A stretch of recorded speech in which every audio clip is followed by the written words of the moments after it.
Hello, beautiful people. Hope everybody's had a great week. Want to say thank you very much for listening and watching. You guys are really awesome. Thanks for the feedback. So, if anything you want to see, anything you want to hear, let me know. Anything you want to see less or hear less of, let me know that too. Let's get down to business. Um, election. The election is finally here. This election cycle has been particularly nasty. So I think just like most people, I am really ready for this election to be over with. Today or tomorrow, whenever this gets posted, this thing's finally going to be on, finally going to be over. I think we're all ready to get through it.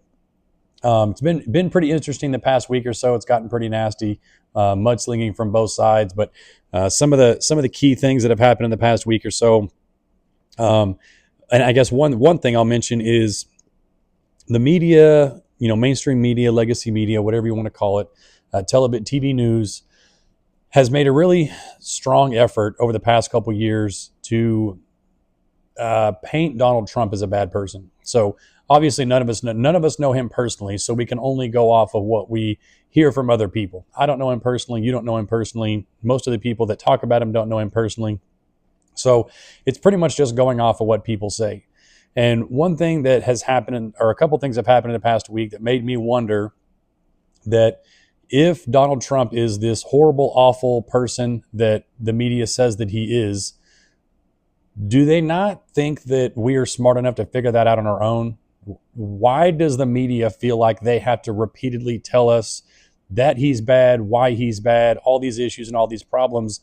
Do they not think that we're smart enough to figure it out on our own? Like, do they really think that everybody's just a complete moron and can't decide for themselves who's a good person and who's a bad person?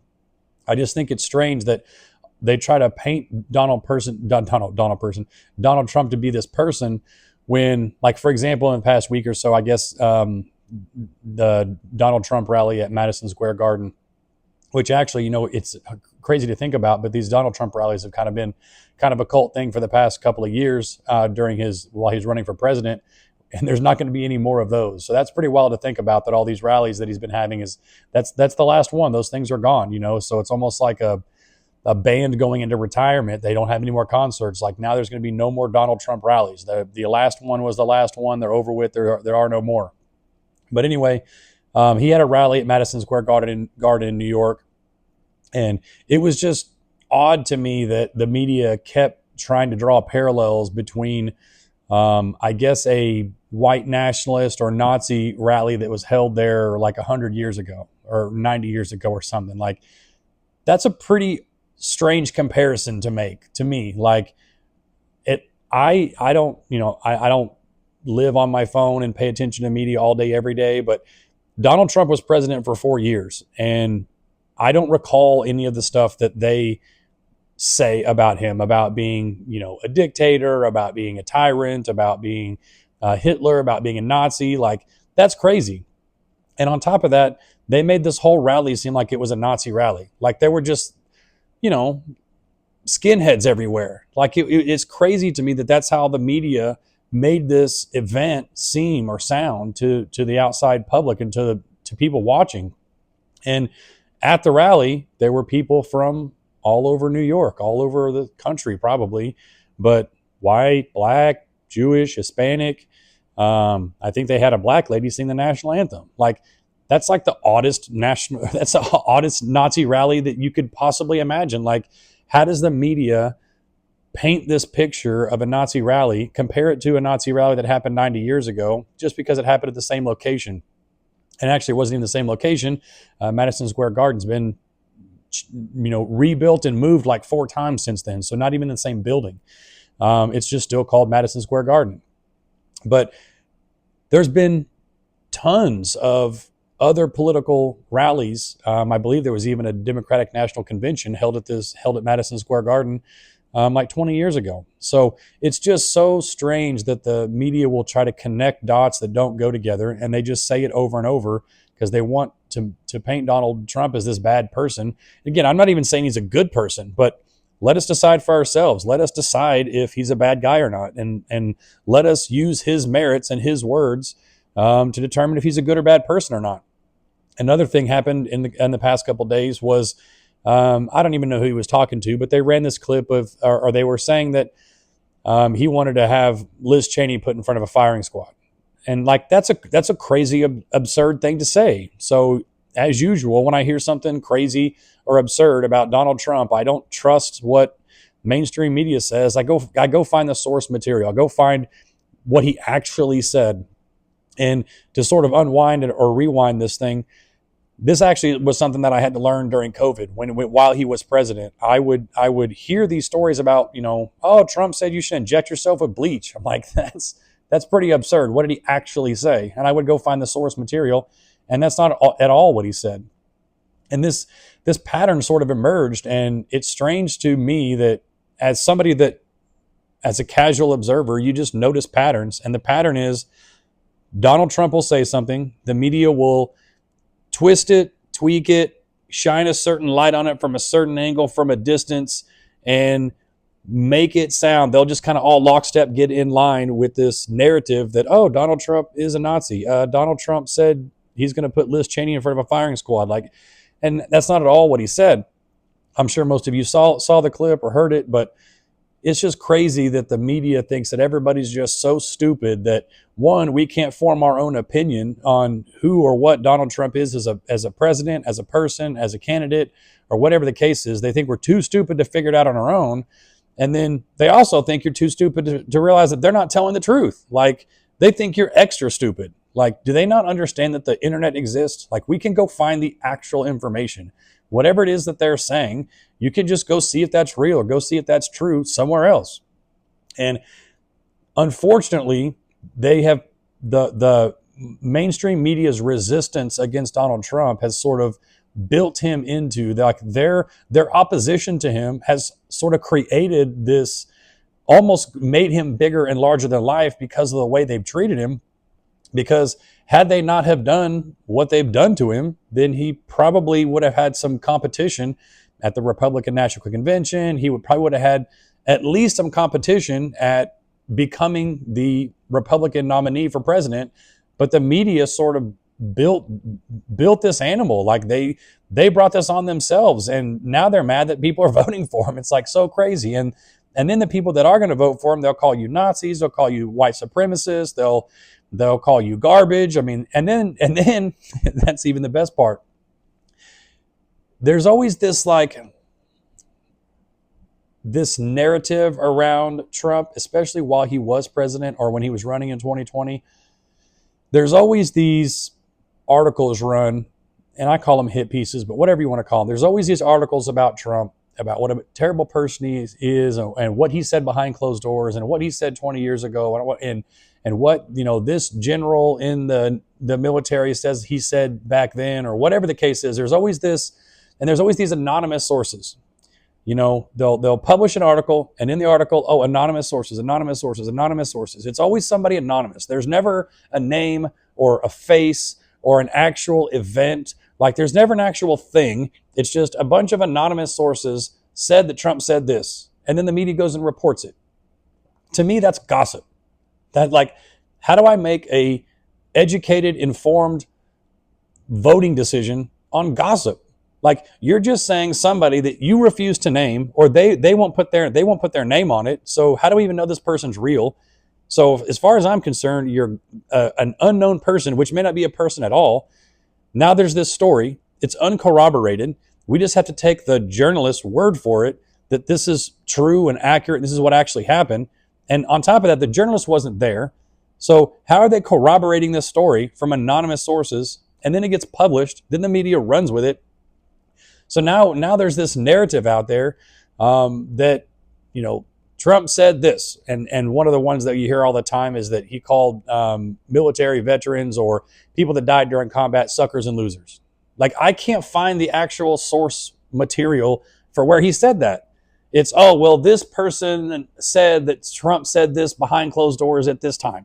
Like, that's gossip. Like, that's not a story. They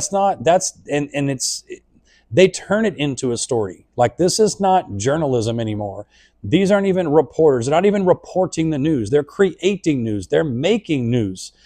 And they're just making stuff out of thin air to because they hate this guy, which is fine. You can hate the guy. That's great. Like, I mean, everybody likes people. Everybody doesn't like people. You want your candidate to win. You want your party to win. You want your ideas to win.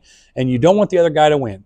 He's the enemy. Like, okay, I get that. But why is it always that there's anonymous sources, anonymous sources, anonymous sources, and that's the story, that's a reality, that's a fact. And then when you have a conversation with somebody and you try to defend your beliefs or defend your decisions to either vote Republican or whatever, they like, oh, well, this is a fact. He said this and he said this and he said this. I'm like, no, he didn't say any of that. Somebody said he said that. That's gossip. Like, that's not even a real thing. So this is just, we're 8 or 10 years into this gossip story, gossip story, gossip story. But then on the other side, these politicians will come out and the words will actually come out of their mouth. Joe Biden called Donald Trump supporters garbage. Those words actually came out of his mouth. And what does the media say? Oh no, he didn't really mean that. That's not what he said, that he didn't mean it that way. Like, those are the words that came out of his mouth. It's on tape, it's on video. Like, same thing with Kamala Harris. And I'm probably going to mispronounce her name. Everybody's going to get butthurt. Kamala Harris, sorry. But same thing with her. Like, she's all, for instance, she's all for, I'm going to ban fracking. And now they say she doesn't say that. She doesn't believe that. She changed her mind. What's another one?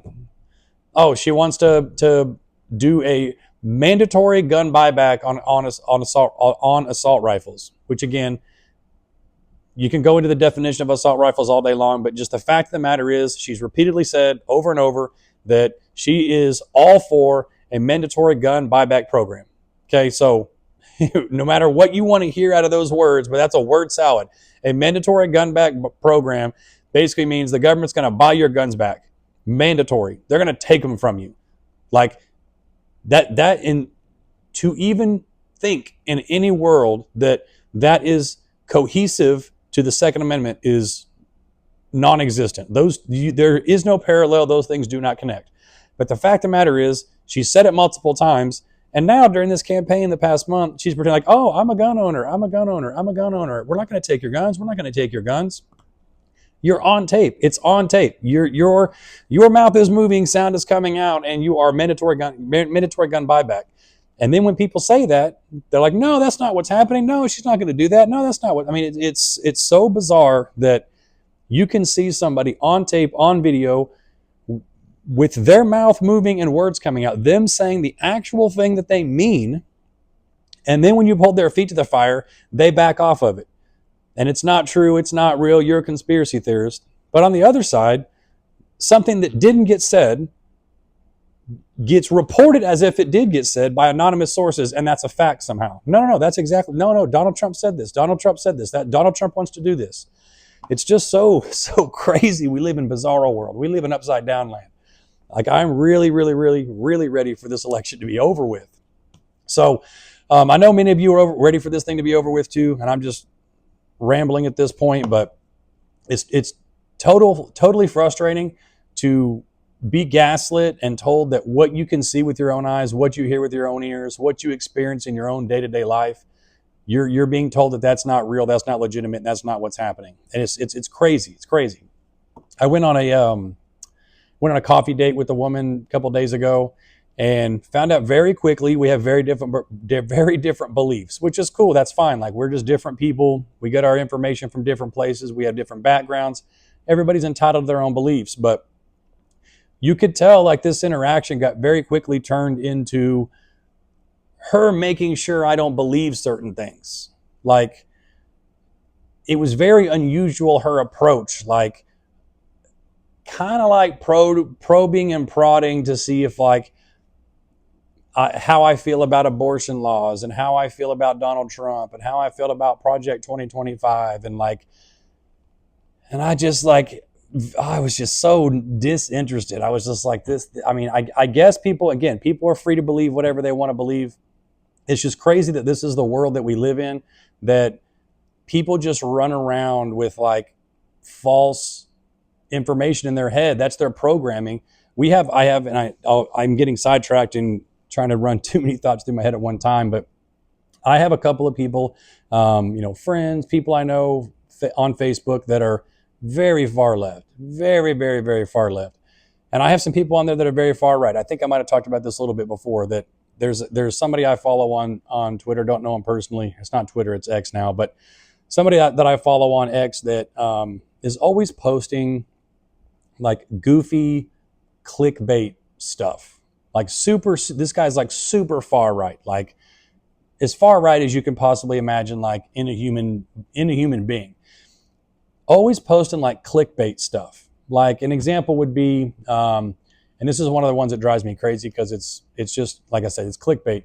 But it'll show like a video of, say, Hillary Clinton, and it's like a 10-second video. And the caption on the video, or his caption on the post will be, do you see it? And then it'll show a 10-second video of Hillary Clinton. And then it'll slow it down real slow. And that's it. That's it. Like nothing spectacular. It's just clickbait. Did you see it? Just to get people to watch. It's completely stupid. Dude's just constantly stirring the pot. Just stirring the pot, pulling stuff out of thin air, always posting like, oh, I've got this story I'm going to release in an hour. It's da-da-da. I mean, it's totally bogus. It's far right nonsense, like conspiracy theory, nut job stuff. And I don't like it. I dislike it just as much as I dislike the far left stuff. But the people that I have on my Facebook feed that are super far left, I don't dislike these people. I don't hate these people. There's regular people that believe something different than I do. And that's fine. They can just believe whatever they want. I'm not trying to force them to believe what I believe. And I know that they believe what they believe for a reason. But it's so unusual to me to see some of these people that post this like super, super far left stuff and don't even for a second like run it through a filter of, if the roles were reversed, does this exact thing apply to me? And every single time they post one of these things, like I want to say, oh yeah, does that sound familiar? Like they'll post, and I probably should have been more prepared with like an exact example, but they'll post something super far left, and I'm like, this sounds exactly like what your political party and what people with your belief system, this is what they do all the time, and you're making fun of Republicans for this. You're saying, oh, Republicans are X, Y, and Z. I'm like, you guys are too. Like this is the exact same argument that people make against you. So it's very unusual to me that people will make these posts and not for a second run them through the filter of, could this be applied to my line of thinking also? And almost every single time, like I said, I just want to respond with, hey, does that sound familiar to you in any kind of way? Like another one that's getting like floated around a whole lot is that, and again, this is more of there's some imaginary person out there, just like the imaginary anonymous sources that are always reporting stuff on Trump. One great quote, I think it's from Thomas Sowell, is there are no abstract people. So a lot of times when you read information, I'm running it through that filter of there are no abstract people. So for example, like voter ID. There is a narrative out there that voter ID is racist, or it suppresses votes, or people of certain income levels or whatever the case is don't have access to ID. So it is disenfranchising people from voting. To me, that's a really poor argument. So what you're essentially saying, and again, this is abstract people. You're not saying a particular person. You're not saying this person. You're not saying, hey, Matt Foster cannot vote because he can't get ID. You're just saying there's people somewhere. Somewhere there's people that can't get an ID. You're disenfranchising people. There's people. Where these people, people. There's just people you're disenfranchising. Like, okay, show me the people. Where are the people? Well, help them get IDs. Like, doesn't everybody want secure elections? Shouldn't we all want secure elections? Like, I want everybody to vote. You're not going to get everybody to vote, but I want everybody to vote. Let's help them get IDs. Like, why are you going to muddy up a whole election process and a whole election system over such a simple to solve problem? Like, this is a solvable issue. If getting people identification is a problem, that's fixable. Like, that's a very easy thing to fix. Like, what's not easy to fix is dirty elections. Like, that's really hard to fix. We should all want secure elections. We should all want votes to matter. Like, we should all want elections to actually be the voice of the people. So voter ID is like one of the easiest things to solve. And there's only one reason why you would not want voter ID, and that's because you don't want to be able to trace or clean up elections. It's that simple. So who are these people that can't get ID to vote? Like, who are they? There are no abstract people. So when you say people can't do it, who? Who's these people? Let's help them get ID. It's really that simple. I mean, you're essentially saying that people are too poor to get ID, too poor to get ID. And again, maybe I'm just doing so damn well for myself that I don't understand what that means. But like, are there really people too poor to get ID? You have to have ID to do pretty much everything. You have to have ID to go pretty much anywhere. So let's just require ID to vote. Like, why is that so difficult? And it's like, well, you're disenfranchising low-income people and people in inner cities and minorities. I'm like, so you're basically saying that black and brown people are too poor and stupid to get ID. That's your argument. Like, it's just such a thin, weak argument that they can't even, how much longer can they sustain that? Like that, and people go along with it too. So whenever I see these far-left people, posting this stuff on, I'm like, do you hear yourself? Do you hear yourself say that black and brown people are too stupid and poor to get ID? Like, you call the people on the right racist, and you're a flaming white liberal, and you're just basically saying that black and brown people are too stupid and poor to get ID. And I'm the racist. Like, we're part of the Nazi party because Donald Trump held a political rally at Madison Square Garden in New York. So we're Nazis, but you're basically saying that black and brown people are too dumb to get an ID. Like, okay, so I guess I'm the racist in this scenario. It doesn't make any sense whatsoever. So, oh man, this election needs to be over so we can move on with our lives.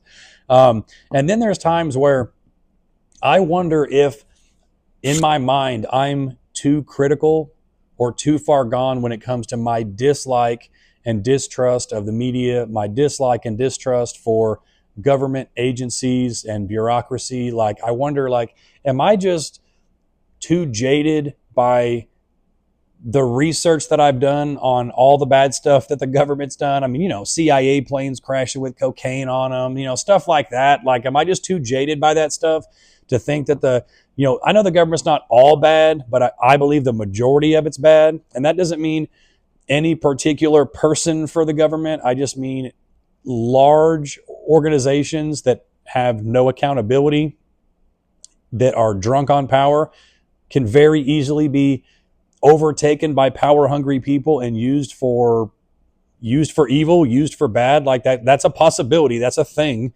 So am I just overly critical of the federal government and my thoughts and the way I feel about politics and things like that? And then I hear or see the story about Peanut the squirrel. Like, what in the world is going on out here? Like, keep in mind, so when I hear this story about Peanut, I am like 110% reassured that my dislike for government overreach is founded. Like, the belief that I have that the government sticks its nose in things that it should not stick its nose in is just completely and utterly confirmed when I hear stuff like this. Like, this guy, if you haven't heard the story, some guy in the Northeast, I don't remember exactly if it was Pennsylvania, Connecticut, New York, something like that, found a squirrel. I think this was in New York. He found a squirrel. The mother is a baby squirrel, like newborn baby squirrel. The mother had been hit by a car in New York and killed. The guy takes the squirrel in, bottle feeds it. He bottle feeds a squirrel for 8 months, okay? For 8 months, he bottle feeds a squirrel, keeps it alive, does what, I'm not sure what he had to learn to care for a squirrel, but he went through the process of keeping this squirrel alive for 8 months, bottle feeding it, caring for it. Who knows? I don't know if I don't know if they get sick. I don't know if they throw up. I don't know if they crap in the house. I don't know what this guy had to go through for 8 months, but he took care of this squirrel, kept it alive for 8 months when it could have died. If he'd left it outside, it would have died, no questions asked. Kept it alive for 8 months. After he thought it was healthy enough to go out and survive on its own, he lets the squirrel out. I don't know if it was out in his yard or out of his apartment. I have no idea, but he lets the squirrel out. And like an hour later, he goes to his back door and the squirrel is on his back patio with half his tail missing. So the guy's like, okay, well, that's not going to work. So he kept the squirrel for 7 years. Like in total, he had this squirrel for like 7.5 years. This is the only life this squirrel has known, is this guy. Well, this guy smart guy, he used this squirrel to basically fund an animal sanctuary. So Peanut was a mascot for his animal sanctuary, and they raised a lot of money. And somewhere, somehow, there's an OnlyFans account mixed up in all this. If you go and do your research, there's an OnlyFans account somewhere in this story, but I'll leave that out. But somehow, some way, Peanut helped this guy raise like several $100,000. This guy basically bought a farm and started an animal sanctuary with the money he's getting from this squirrel basically going viral and being popular online. People are sending him money. This guy and his wife rescued like 300 animals. 300, including horses, a raccoon, some other stuff, whatever. But like 300, not 30, 300. Like, so the guy's doing the right thing. I mean, he's taking care of this squirrel and 300 other animals over the course of how many ever years. So at some point, some agency in New York got complaints, who knows, anonymous complaints, or who knows, whatever the complaints were for, but they just got complaints. Which again, to me, just because somebody complains doesn't mean that they're right. Doesn't mean that they win. Doesn't mean anything. Just somebody complains. Okay, you got a complaint. Fair enough. Your complaint's a complaint. Your complaint is heard. You don't have to act on it. The government doesn't have to act on every complaint that it gets. So somebody complained. Who knows if anybody even actually complained? But if somebody did, and I don't know all the agencies involved, but like several agencies in New York got together, went before a judge, got a search warrant. These agencies went to this guy's house, pulled him and his wife out of their house basically at gunpoint, raided his house for 5 hours, took the squirrel, took the raccoon, and ended up euthanizing both of them for somebody's safety. Who knows whose safety? I don't know if they were trying to, for the safety and well-being of the squirrel. I guess the safety and well-being of the squirrel, it was in their eyes, the squirrel was better off dead than being taken care of by this guy. Or if the state was trying to protect the guy from the squirrel. I mean, it's just so freaking bizarre. But when I hear stories like that, every time I start to wonder or question whether or not my dislike and distrust for the government is unfounded, I'm like, no, if government overreach were any worse, I mean, people have no idea. I saw a video, and I'm running long here, but I saw a video of the other day of a guy trying to explain how much money the government spends, and I'm going to completely whack the numbers, but in a year, the government spends trillions of dollars. It's an insane amount of number, but it's more money than the entire country makes. Like every single working person, it's like more money than the entire country makes in, like, let's say a week or something. So if you add up all the money that the entire country makes, the government spends that amount of money like every minute or every 8 minutes or every 10 minutes. I forget the number. I should have taken better notes, but the government spends the entire amount of everybody's income in the matter of like an hour. Every hour, the government is spending the entire income of every single citizen every hour, whatever the time frame was. But it was a very short amount of time. So that got me thinking. I'm like, well, they're only taxing people part of their income, right? They're only taxing a percentage of their income. So the rest of that money that they're spending is just hidden taxes. Like the amount of hidden taxes that you pay and I pay every single day is so far above and beyond your comprehension, my comprehension.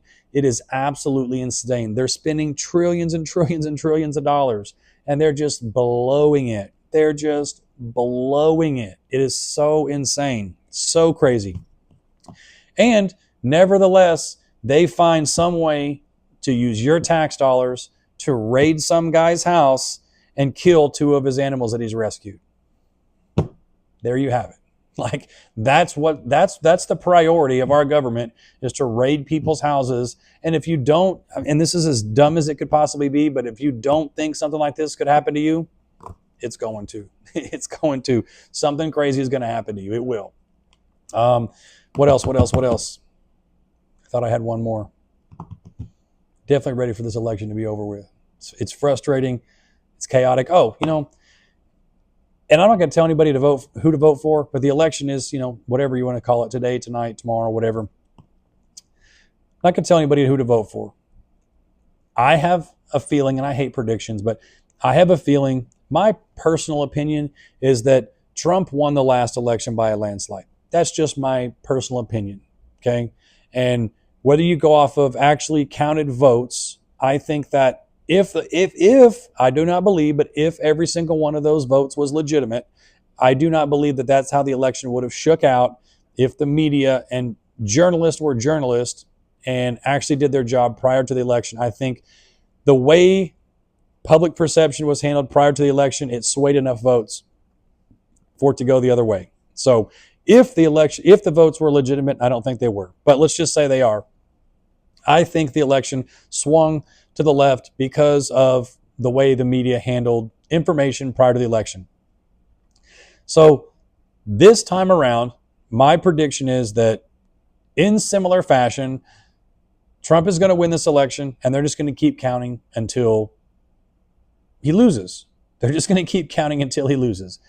And if by the off chance, somehow, some way, the Republicans are able to put together enough votes to win on election day or in the following days or whatever the case is, I do not believe that we will see Trump be sworn in. I just don't think so. I just don't think that they can handle the loss. And really, I honestly feel that way about both sides. Like, I'm really concerned about what's going to happen over the next couple of days and couple of weeks because, well, let me slow down. Somebody once told me things are never as good as they seem and they're never as bad as they seem. So I'm probably too far one way or the other thinking that it's way worse than it actually is. But when I try to zoom out and look at this thing, we live in a time where people cannot take a loss. People cannot take an ass whooping. People cannot take any sort of negative feedback. Like, people can just not take a loss. People cannot take a loss. And these two political parties, trains are coming through. These two political parties, the media, the supporters of these groups, are so invested in this election and so invested in getting power, keeping power, taking power, whatever the case is. I don't see either side taking a loss. And that, to me, it scares me a little bit to think about either side, what they're capable of if they feel like power's being taken from them. Because it's gotten pretty ugly these past couple weeks. And it just feels like the temperature in the room's kind of reached a boiling point where at any point in time, this thing's just going to boil over. And tomorrow could be the day. I hope I'm wrong. I don't want bad things to happen. I don't want to see anybody hurt. But I'm just trying to envision a scenario where either one of these sides can take a loss. I believe that if the Republicans lose this election fair and square, there's just not going to be enough evidence or clarity for them to believe that they lost fair and square because of what happened in the last election. They're just going to have a hard time believing it. And then the people on the left, they just hate Donald Trump so much that they will do anything. And you've seen they will do anything to keep him from taking office. So what does this scenario look like? Again, things are never as good as they seem. Things are never as bad as they seem. But I'm having a real hard time seeing either one of these sides take an L. Which side? And we're going to find out real soon. We're going to find out real soon what these people are made of. Because you find out a lot about people whenever they win and whenever they lose. You find out a lot about who a person is when they're doing well for themselves, how they treat other people. And you also find out how people are whenever they lose, how they treat other people. So I'm having a really difficult time picturing and envisioning either one of these sides taking an L. What does an L look like for this party, and what does an L look like for this party? So it's going to be interesting. I hope everybody's safe. I want everybody to be cool. I want everybody to be smart. And I'm rooting for the good guys to win. If the bad guys win, I almost have a soft spot for the bad guys winning. And the reason why I feel, and this is going to make me sound like a nut job, but I'm almost more at peace with the bad guys winning, because I feel like I'm kind of a gambler. I like a little uncertainty. I like long shot odds. I like the big change. I like the anything could happen scenario. And I feel like if the bad guys win, I think that gets us closer to a breaking point. I think that gets us closer to like an actual serious revolution. Like I don't know that if the bad guys win, I don't know that we've got 4 more years of what we consider a normal United States. I think it's going to drastically change, and I'm almost more for that because I think we're due for change. But my fear with that is when you get that sort of chaos in an environment, it's all bets are off. Things will be out of control for a while, and countries collapse all the time. This isn't unusual. Dollars, value of money collapses, economies collapse, supply chains break down. Like, I don't want to see that happen, but it's almost like, having an injury or whatever. Sometimes you just got to rip that Band-Aid off. And I think if the bad guys win, it gets us closer to ripping that Band-Aid off and figuring out what's underneath there. If we've got a wound that's like festering and infected and all that, we need to get in there and get this surgery over with. And if that includes, doing surgery, amputation, whatever, like, that might be what it takes. And again, I don't want to see this country unstable. I don't want to see us, wake up in 2 years and be the, United States of Russia or the United States of China. Like, I don't know what could happen, but I have a feeling that if the bad guys win, we might be closer to